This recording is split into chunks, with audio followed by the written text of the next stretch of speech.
सॼे मुल्क जियां कराची जे ज़िले मली में जश्न आज़ादी जो रंगारंग तकरीबूं जारी आहिनि। अवामी प्रेस क्लब मली तरफ़ां मेमनकोट में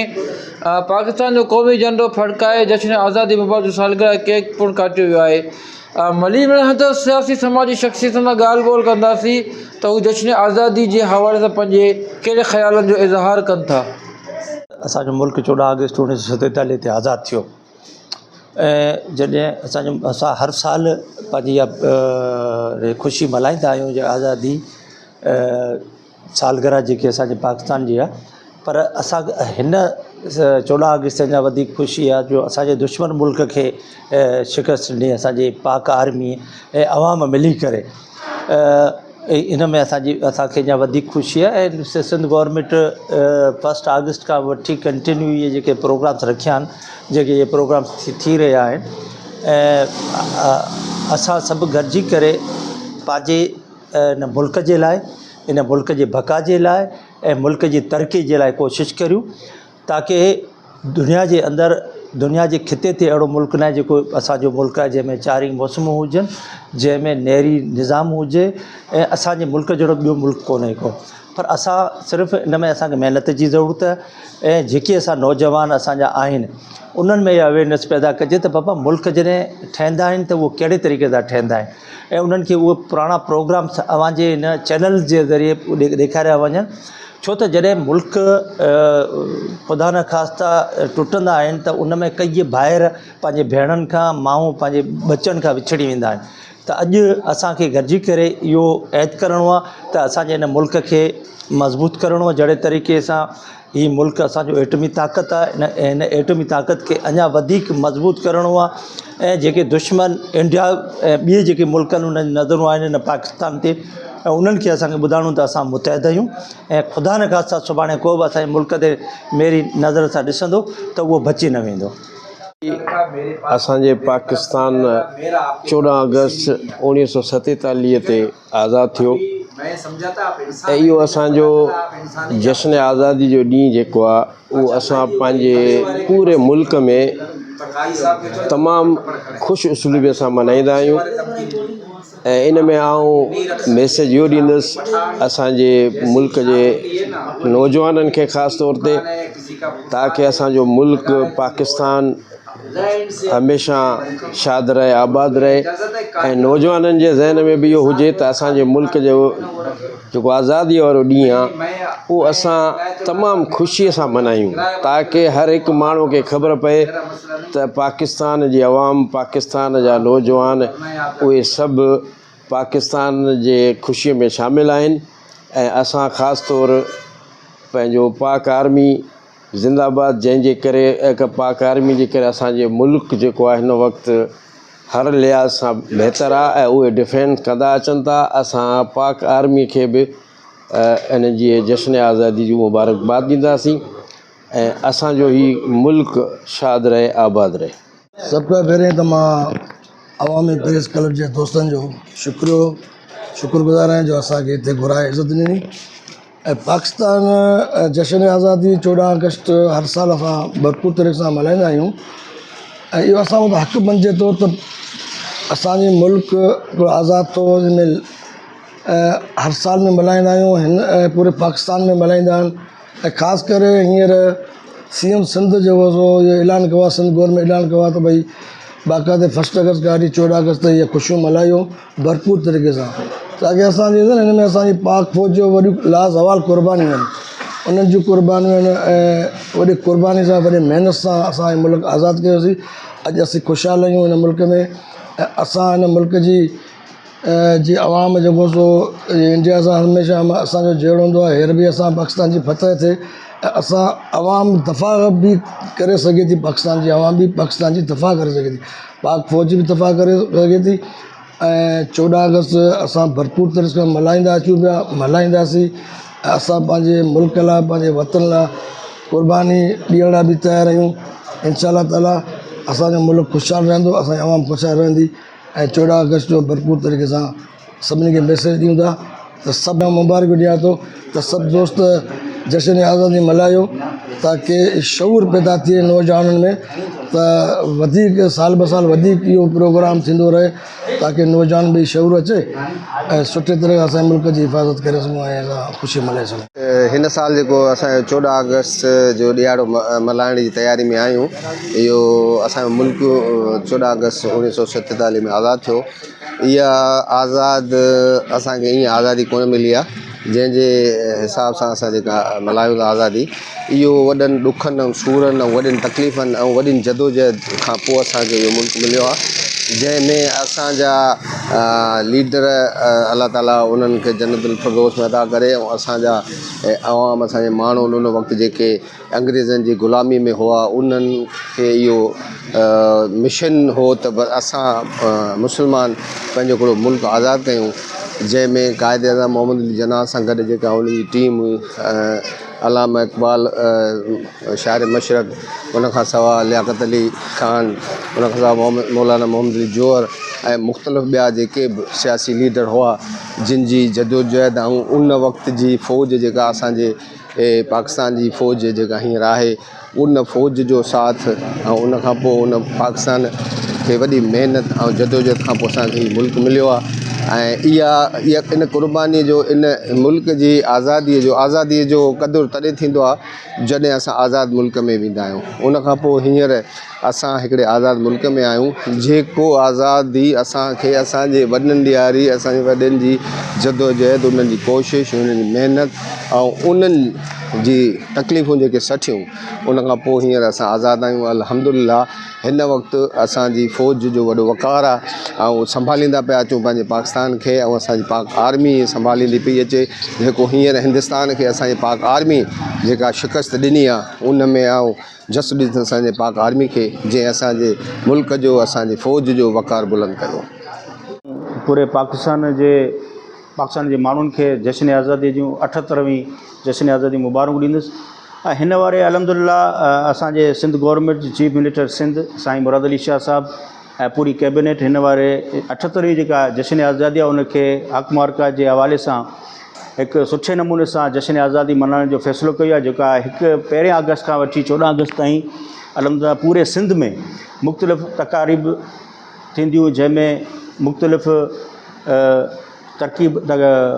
पंहिंजो तक़रीबात थींदियूं। उन जे हवाले सां इहो तमामु सुठो अमल आहे चीफ मिनिस्टर सिंध जो, जंहिं हिन साल हिन जश्न आज़ादी खे बाक़ाइदा सुठे तरीक़े सां मल्हाइण जी कोशिशि। उन जी वजह इहा आहे त हिन जेका जश्न आज़ादी जेका अचे पई 14 अगस्त, उनखां पहिरीं असांजी पाक फ़ौज इंडिया खे हिकु वॾी शिकस्त ॾिनी, उनखे शिकस्त खां दुचार कयो। उन जी ख़ुशीअ खे मल्हाइण लाइ करे हिन 14 अगस्त खे इंतिहाई अहम तरीक़े सां असां मञूं पिया ऐं इंशाअल्लाह असांजे पूरे पाकिस्तान में, पूरे सिंध में, कराची में, मलीर में, मुख़्तलिफ़ जॻहनि ते इंशाअल्लाह 14 अगस्त जा सुठा रंगारंग प्रोग्राम कया वेंदा। पूरे पाकिस्तान खे, सिंध खे ऐं ज़िले मलीर जे ख़ासि तौर ते PS 85 जी आवाम खे जश्न आज़ादी जी मुबारकबाद थो ॾियां। असां चऊं था इन सुठे नमूने सां पाकिस्तान जी इहा ख़ुशी जो इज़हार आहे, सभु कंहिंखे सुठे नमूने सां मल्हाइणु घुरिजे। जो असांजे हुकूमत पाकिस्तान खे तौबा थियो। पाकिस्तान जे 78वीं जश्न आज़ादी जे मौक़े ते असां तमामु अहले वतन खे जश्न आज़ादी जी मुबारकबाद पेश करियूं था। पाकिस्तान जे पाक फ़ौज खे सलाम पेश करियूं था, जंहिं दुश्मन खे इबरतनाक शिकस्त ॾेई पंहिंजे मुल्क जो नालो रोशन कयो। मलीर में बि अवामी प्रेस क्लब जे तरफ़ां 14 अगस्त जे मौक़े ते हिकु परवकार तक़रीब मुनक़द करे रहिया आहियूं। में ज़िले इंतिज़ामिया, समाजी नुमाइंदा ऐं अवाम भरपूर शिरकत कंदी। जे अवाम खे ही मिलियल हिकु अलाह जे तरफ़ां हिकु अनमोल तोहफ़ो आहे ऐं असांखे मोहबे वतन सभिनी खे गॾिजी करे हिन ॾियारे खे जोश जज़्बे ऐं मोहबत सां मल्हाइणु घुरिजे। जी महिरबानी तो मौक़ो ॾिनो ॻाल्हाइण जो। जश्न ईद जे सिलसिले में असां हर साल बि सुठे नमूने सां जशन आज़ादी जो ॾियारो मिलाईंदा आहियूं, सुठे नमूने सां सुठे तरीक़े सां माशाअल्लाह मिलाईंदा आहियूं। स्कूलनि में बि प्रोग्राम थींदा आहिनि, उहे बि सुठे नमूने सां थींदा आहिनि। क्रिस्चियन स्कूल में बि प्रोग्राम थींदो आहे 14 अगस्त जे ॾियारी जे हिसाब सां, उहो बि तमामु शान शौक़त सां मिलाईंदा आहियूं। हिन साल तमामु सुहिणे नमूने सां असां मिलाईंदासीं, छाजे करे जो हिन 14 अगस्त जे ॾियारे में पाक फ़ौज जो माना ख़ासि हिसो आहे, जंहिं दुश्मन जे खे नेस्त नाबूद कयो, दुश्मन जा हवा जेको सो एयर जो जेके से जहाज़ तबाह कया, मुंहिंजे ख़्याल तक़रीबन 5 जेको सो उन्हनि जा जहाज़ तबाह कया। इन करे फ़ौज सां गॾु असां ही 14 अगस्त ॾियारो तमामु सुठे नमूने सां, तमामु जोश जज़्बे सां मल्हाईंदासीं। क़ाइद आज़म मोहम्मद अली जिन्ना जंहिं असांखे पाकिस्तान जो मुल्क आज़ादु कराए ॾिनो, उनखे सलाम आहे। 14 अगस्त 1947 में उनखां पोइ इहो पाक फ़ौज जो वॾो रोल आहे, पाक फ़ौज जी वॾी हिमत आहे, वॾो जज़्बो आहे, जंहिं पंहिंजे हिमत सां, पंहिंजे जज़्बे सां पाकिस्तान जे सरहद जी हिफ़ाज़त कई आहे ऐं दुश्मन जे जेको सो बिल्कुलु हिकिड़ो नेस्त नाबूद कयो आहे। ऐं दुश्मन जी इहा ई कोशिशि हूंदी आहे त असां पाकिस्तान खे जेको सो कमज़ोर करूं, पर पाक फ़ौज खे सलाम आहे जंहिं दुश्मननि खे जेको सो नेस्त नाबूद करे रखियो आहे। उनखे पंहिंजो हिकिड़े उनखां पोइ पाक फ़ौज पूरी दुनिया जे अंदरि, जॾहिं हीउ वाक़ियो थियो इंडिया ऐं पाकिस्तान जे विच में 2-3 महीना अॻु में, जंहिंमें पाकिस्तान पूरी दुनिया जे अंदरि पंहिंजो नालो रोशन कयो आहे, जेको अॼु पूरी दुनिया में फ़ौज खे सलाम आहे, फ़ौज खे माना सलाम कयो थो वञे, सलाम फ़ौज जी तारीफ़ सां ऐं साराह कई थी वञे। साईं, हे 14 अगस्त जेका असांजो मुल्क आज़ादु थियो,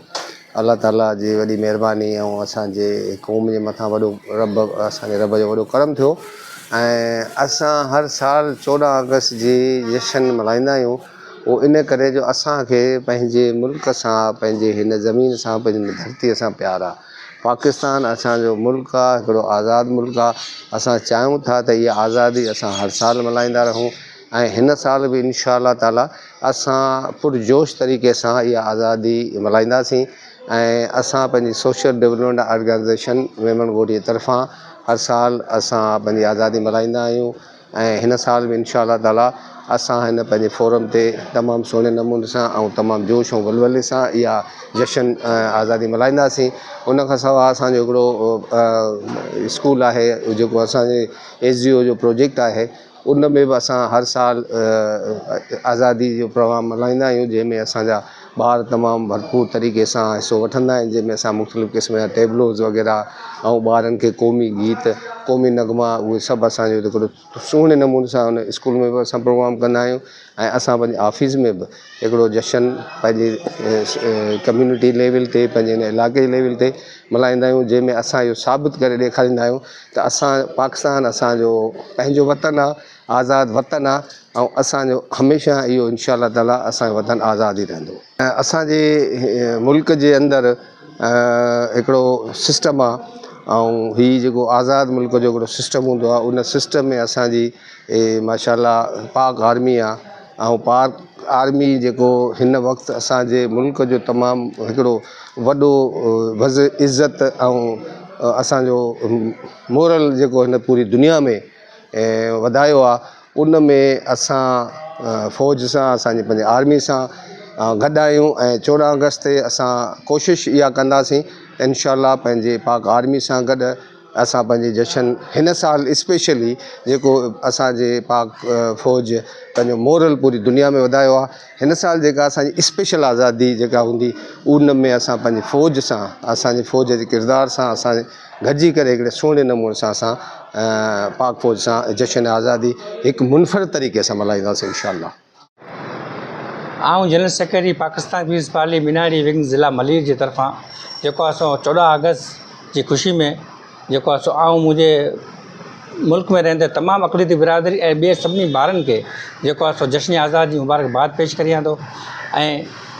असीं पंहिंजे प्यारे मुल्क पाकिस्तान जा तमामु अक़लीती बिरादरी पंहिंजे मुल्क सां मोहबत करे थी, पाक फ़ौज सां मोहबत करे थी ऐं हमेशह हर वक़्तु असीं पंहिंजे मुल्क ऐं पंहिंजी पाक फ़ौज सां गॾु आहियूं ऐं हमेशह गॾु रहंदासीं। असांजी अक़लीती बिरादरी CM साहब जी हिदायत ते मरका हक़ जेको आहे सो ऐलान कयो आहे इहो जेको उन वजह सां जेको 1 अगस्त खां वठी असीं अक़लीती बिरादरी पूरे मलिल जे अंदरि जेको सो 14 अगस्त सां प्रोग्राम करे रही आहे ऐं जेको CM साहिबु ऐलान कई आहे उन प्रोग्राम में बि जेको आहे सो अक़लीती बिरादरी शिरकत करे उन प्रोग्राम खे कामयाबु कंदी ऐं उनखां अलावा जेको 11 अगस्त मिनारी डे मल्हाए रहिया आहियूं उहो महफ़ूज़ ग्राउंड